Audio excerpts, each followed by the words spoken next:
Halo selamat pagi pemirsa, apa kabar Anda di pagi hari ini? Senang sekali saya Heri Orun kembali menjumpai Anda dalam Berita Papua hari ini. Dan telah kami siapkan beberapa berita teraktual dan terpercaya, dan 3 berita utama telah kami sajikan untuk Anda.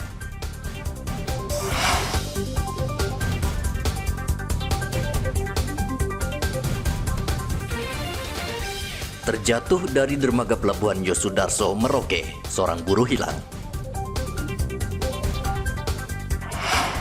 Selundupkan teripang, seorang pria di Merauke diringkus tentara Angkatan Laut.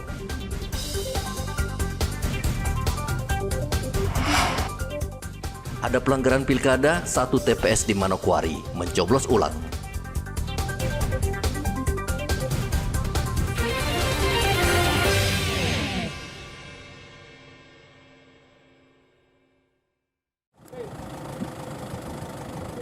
Seorang buruh lepas di Pelabuhan Yosudarso, Merauke, Papua Selatan pada hari Rabu terjatuh di dermaga dan tenggelam.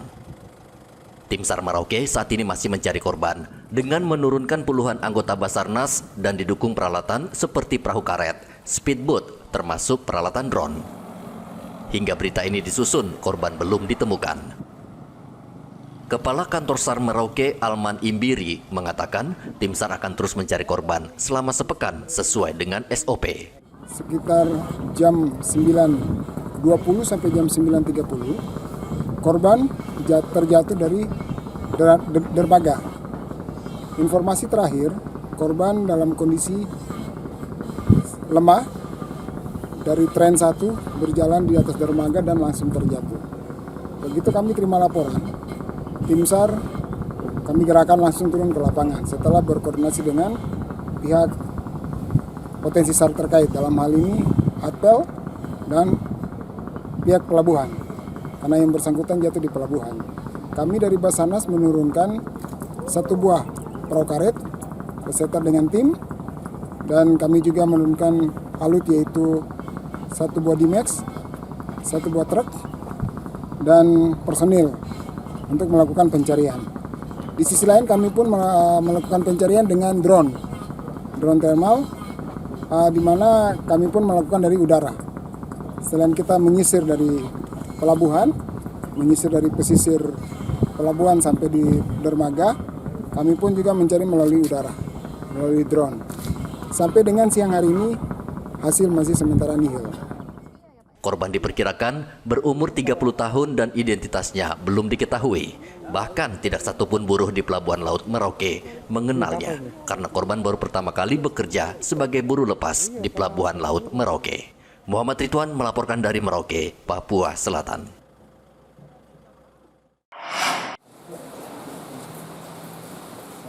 TNI Angkatan Laut Lantamal 11 Merauke pada hari Rabu menyita ratusan kilogram teripang yang rencananya akan diselundupkan keluar Merauke melalui pelabuhan. Pemilik teripang mengaku pada tentara ia mengambil teripang dari Papua New Guinea dan sudah sering membawa komoditas ini keluar Merauke. Teripang yang disita beratnya 144 kg yang dikemas di dalam 11 tas. Selain teripang, petugas juga menemukan 164 kg kulit kerang mutiara.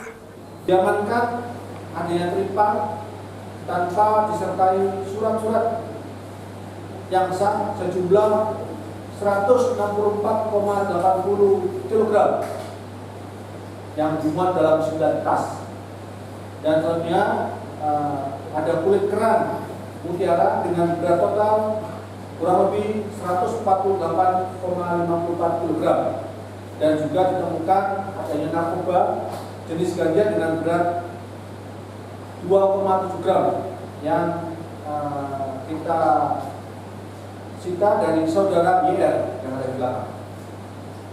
Sedangkan untuk pasal yang dilanggar dalam hal ini adalah terkait pasal 87 huruf A dan B Undang-Undang Nomor 21 tahun 2019 tentang karantina hewan, ikan, dan tumbuhan dengan pidana paling lama 3 tahun dan denda paling banyak 3 miliar, dan juga pasal 111 ayat 1 Undang-Undang Nomor 35 tahun 2009 tentang narkoba dengan pidana penjara paling singkat 4 tahun dan paling lama 12 tahun. Teripang merupakan salah satu komoditas hasil laut yang nilainya sangat tinggi. Di pasaran luar Papua, harga teripang mencapai 4 juta rupiah per kilogram. Tidak heran teripang menjadi salah satu satwa yang dilindungi karena nyaris punah akibat ulah serakah manusia. Muhammad Ridwan melaporkan dari Merauke, Papua Selatan. 4 orang pemuda tak berdaya saat diringkus polisi di Jalan Cendrawasih, Kabupaten Mimika, Papua Tengah pada hari Rabu. Polisi meringkus keempat pemuda setelah mendapat informasi mereka membawa senjata api. Wakapolres Mimika Kompol Hermanto mengatakan senjata api yang dibawa 4 pemuda itu berjenis airsoft gun dan sengaja dibawa untuk menakut-nakuti warga. Mengamankan beberapa orang yang diduga datang ke Nawaripik ke kepala kampung Pak Nurman, mencari Pak Nurman tapi dalam kondisi mabuk. Nah, Pak Nurman sementara tidak ada di rumah. Setelah kita klarifikasi mereka, awalnya mereka datang ke rumahnya Pak Nurman dengan kondisi mabuk membawa airsoft gun.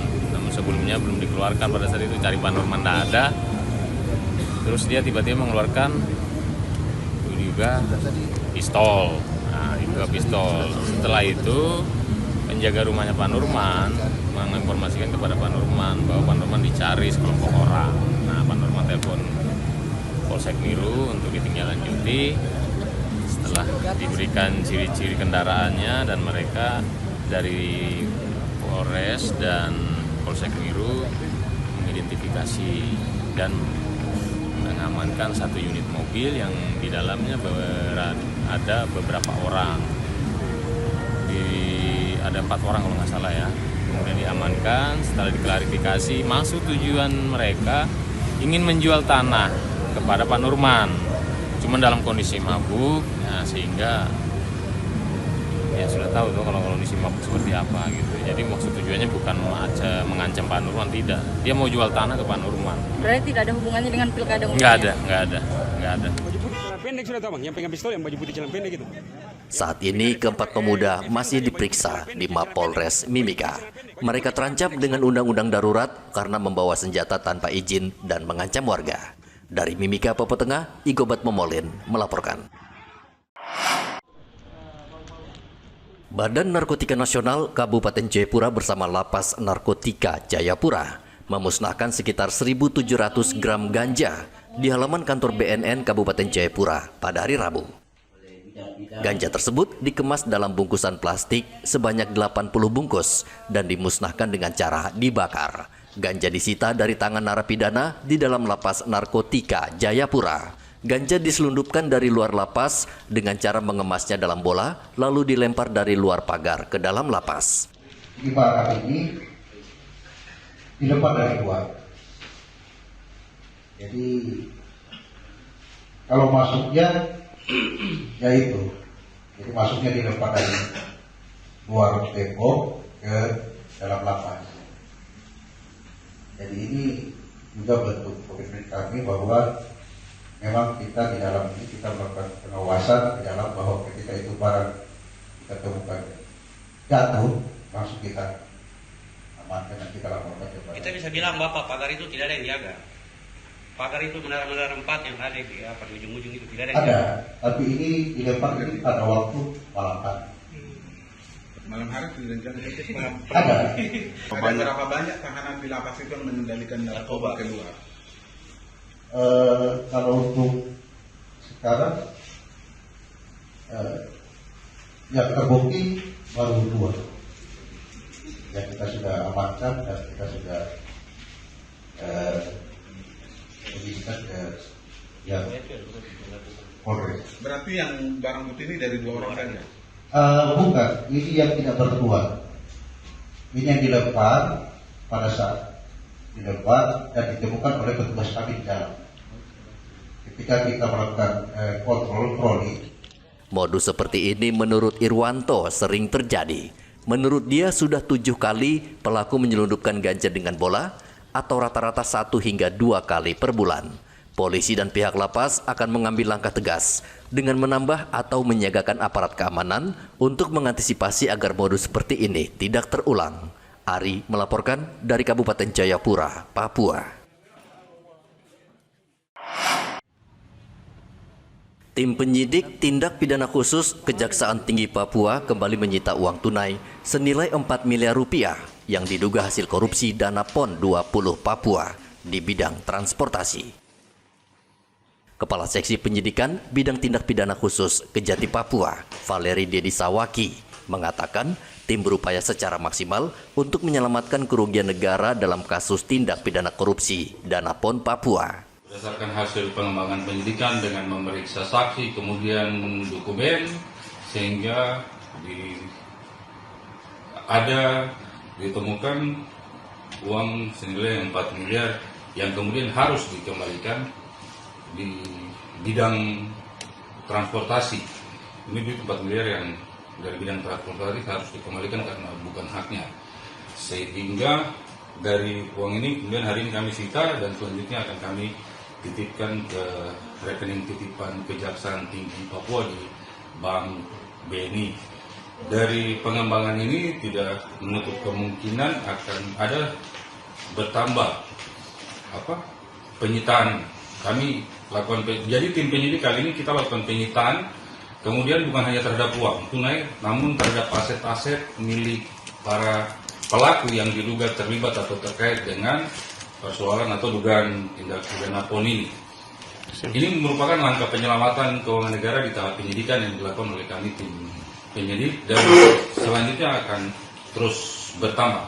Ya, kami berharap demikian untuk pihak-pihak yang terlibat atau ini kami akan temukan dan kami akan meminta untuk dikembalikan. Hingga saat ini Kejaksaan Tinggi Papua berhasil mengamankan kasus dugaan tindak pidana korupsi PB PON senilai 14,8 miliar rupiah lebih. Kasus ini dalam waktu dekat akan segera disidangkan dan saat ini masih dalam tahap pra penuntutan. Dalam kasus ini, penyidik Kejati Papua menahan 4 orang tersangka dan memeriksa sekitar 300 orang saksi. Arthur melaporkan dari Kota Jayapura, Papua.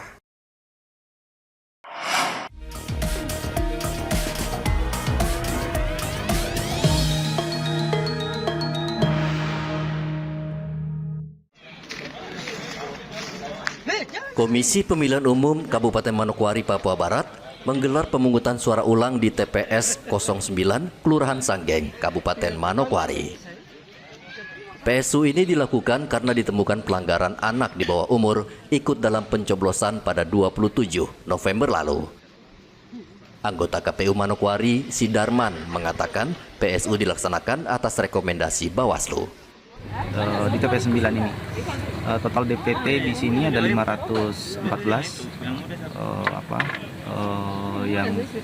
yang terdaftar dan sesuai dengan mekanisme kami sudah menunjuk, ini juga berdasarkan rekomendasi dari Bawaslu untuk mengganti seluruh KPPS, jadi kita sudah lakukan. Jadi pagi ini yang bertugas adalah KPPS baru yang kita lantik kemarin dan kami berharap proses hari ini bisa berjalan lancar dengan pemilih yang terdaftar bisa hadir memberikan hak suaranya di TPS 9 ini sampai pukul 1 sebentar. Dan tahap selanjutnya setelah ini sama dengan proses pemilihan di TPS pada saat Pilkada tanggal 27 kemarin. Prosesnya mereka setelah pemungutan itu jam 1 ke atas sudah melakukan penghitungan suara di TPS ini. Ketua Bawaslu Manokwari Samsudin Renuat mengatakan Pilkada 2024 ini tingkat pelanggarannya minim karena hanya 1 TPS yang mencoblos ulang, berbeda dengan 5 tahun lalu, yaitu ada 16 TPS. Sangat bersyukur karena pada kesempatan di Pilkada tahun 2024 ini, dari sisi tingkat pelanggaran yang terjadi itu agak minim. Hanya terdapat 1 TPS yang kita PSU-kan. Beda dengan beberapa pemilu sebelumnya, pemilu di 2020 Pilkada 2020 itu ada 16 TPS itu kita kasih PSU. Begitupun juga di pemilu kita kasih 7 pemilu kemarin legislatif dan presiden itu kita kasih 7 TPS PSU. Akhirnya di Pilkada dari kita lihat ada potensi kerawanan pilkada 2020 dan kemudian mengarah pada pilkada 2024 dari sisi jumlah calon kan sama. Tetapi dari sisi pelanggaran paling baiknya dan kita lihat saat ini di 2024 ini potensi pelanggaran sangat minim. Nah, ini upaya pencegahan yang kita lakukan di berbagai TPS, tapi juga kita berikan penguatan, kita punya satgas kita di bawah. Meskipun ada kekurangan dalam hal partisipasi masyarakat, ya. Pelanggaran memang minim, tetapi dari tingkat partisipasi masyarakat itu cukup banyak. Kurang lebih sekitar 33.000 itu sekian, itu kan partisipasinya kurang. Partisipasi warga dalam pemilihan serentak juga sangat rendah karena hanya 33.000 warga yang menyalurkan hak pilih. Padahal jumlah DPT di Manokwari mencapai 100.000 pemilih.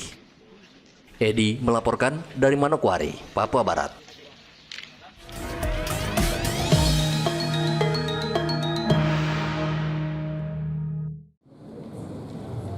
KPU Merauke resmi membuka pleno rekapitulasi suara Pilkada tahun 2024 Kamis kemarin di salah satu hotel.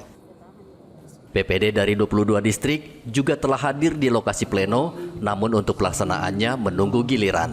Untuk distrik Merauke kami mempunyai jumlah pemilih sebanyak 75.028 pemilih dalam DPT dengan penyebaran 153 TPS yang ada di distrik Merauke. Jadi kami Merauke menjadi distrik yang terbesar di Kabupaten Merauke dengan jumlah pemilih dan TPS yang begitu besar. Tersebar di 5 kelurahan, 5 kampung dan 11 kelurahan. Nah ini puji Tuhan kami kemarin setelah melaksanakan rapat pleno pada tanggal 29 sampai tanggal 3 itu sudah bisa berjalan secara baik dan puji Tuhan semua berjalan lancar. Dan akhirnya pada saatnya kita membuat satu dari hasil pleno dimaksud kita sudah bisa memperoleh jumlah yang kemudian disepakati oleh teman-teman saksi dan pengawas yang hadir pada saat pleno dimaksudnya. Kalau saya melihat tidak mendahului nanti rekaman dari KPU.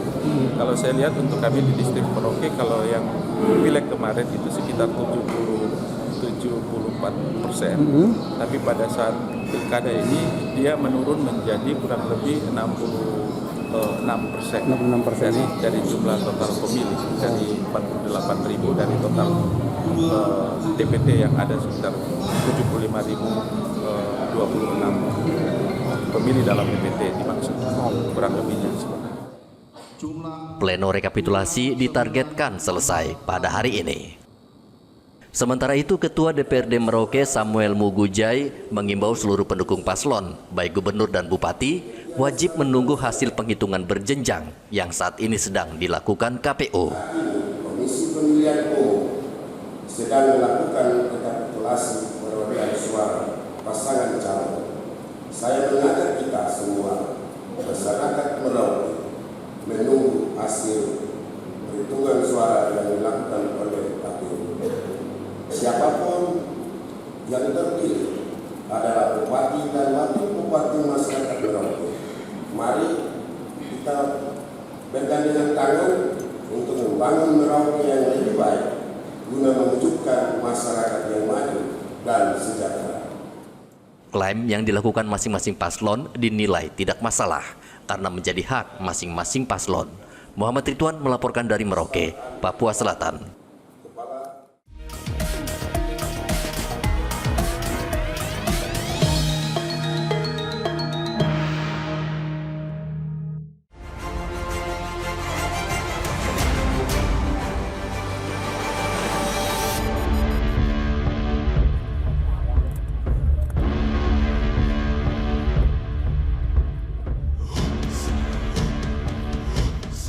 Warga di Jalan Mopah, Kabupaten Merauke, Provinsi Papua Selatan, digegerkan dengan penemuan sesosok mayat.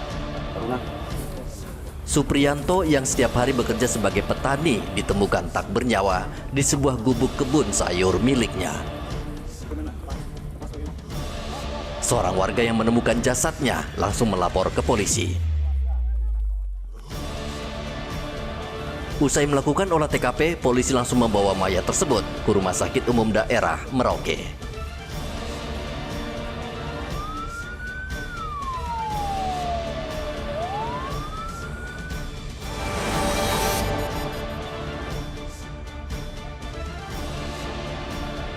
Sekelompok orang pada hari Minggu mendatangi Hotel Kangguru di Jalan Cendrawasih, Mimika, Papua Tengah.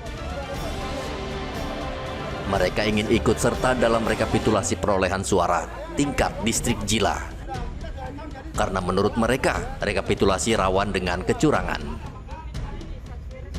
Kehadiran sekelompok orang ini membuat suasana menjadi tegang karena mereka berteriak di depan hotel meminta rekapitulasi dibatalkan. Mereka bahkan mengancam akan membakar hotel jika tidak diizinkan masuk. Usai mendapat penjelasan dari polisi, sekelompok warga yang memprotes rekapitulasi membubarkan diri.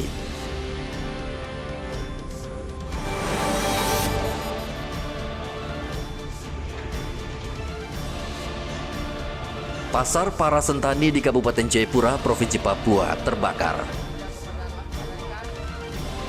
Pasar Parasentani merupakan pasar terbesar di Kabupaten Jayapura. Saat terjadi kebakaran, api menyambar dengan cepat dikarenakan sebagian besar los terbuat dari papan dan kayu, serta adanya tiupan angin kencang dan kurangnya mobil pemadam kebakaran di sekitar lokasi kejadian. Tidak ada korban jiwa dalam peristiwa ini, namun puluhan pedagang kehilangan lapak dan kerugian material diperkirakan mencapai ratusan juta rupiah.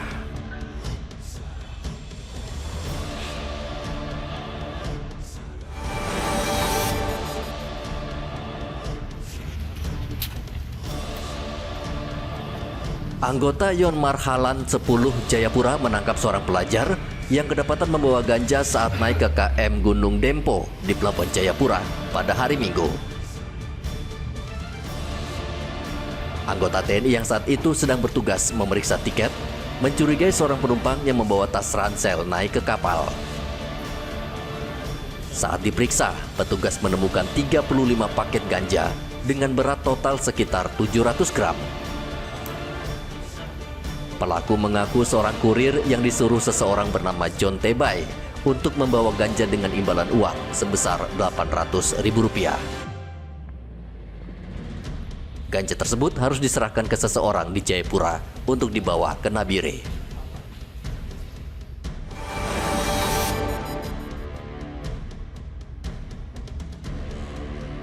Cuaca buruk yang terjadi di Merauke, Papua Selatan merusak rumah yang ada di pantai Binaloka. Rumah seorang nelayan rusak parah akibat tergerus air laut. Warga di pesisir pantai Binaloka sudah terbiasa rumahnya rusak diterjang banjir rob. Mereka tidak mempunyai pilihan dan hanya bisa pasrah. Mereka berharap pemimpin baru yang akan terpilih nanti di Merauke bisa mencari solusi buat mereka.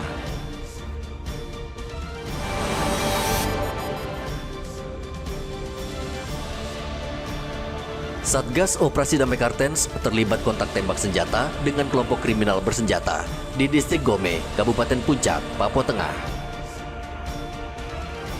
Dalam insiden tersebut, seorang anggota KKB yang masuk DPO bernama Jelek Waker tewas tertembak. Insiden baku tembak terjadi karena KKB menyerang pos aparat keamanan di distrik Gome.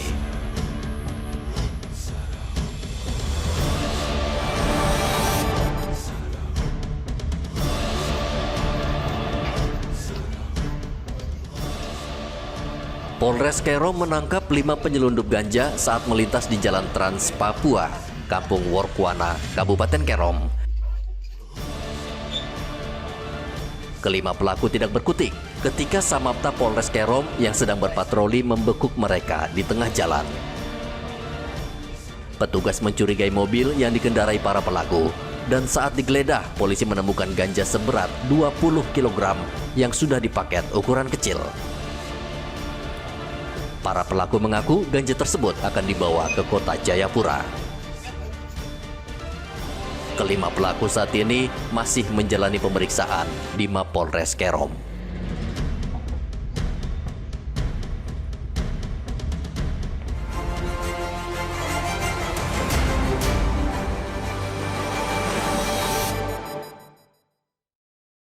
Pemirsa, informasi tadi mengakhiri jumpa kita dalam Berita Papua hari ini. Saya Heri Orun, mewakili seluruh kerabat kerja yang bertugas, mengucapkan terima kasih untuk kebersamaan Anda. Selamat pagi, selamat beraktivitas, dan Wanyambe.